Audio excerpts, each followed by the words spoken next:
Metre की बुलंदी पे हम लोग। देख ले मेरे रास्ते के अंदर पैंट गिली भी हुई है सीने से। अरे कौन सा मुंह तोड़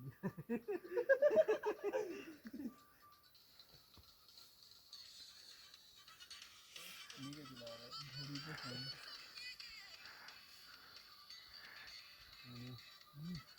मेरा आज मुझे बीपीओ नहीं दिखाई।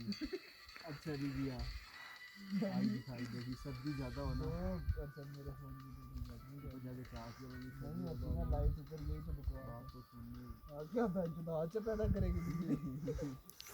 ये स्पीड पीछे यार बैंक की बात है जल्दी से पैसा तो है।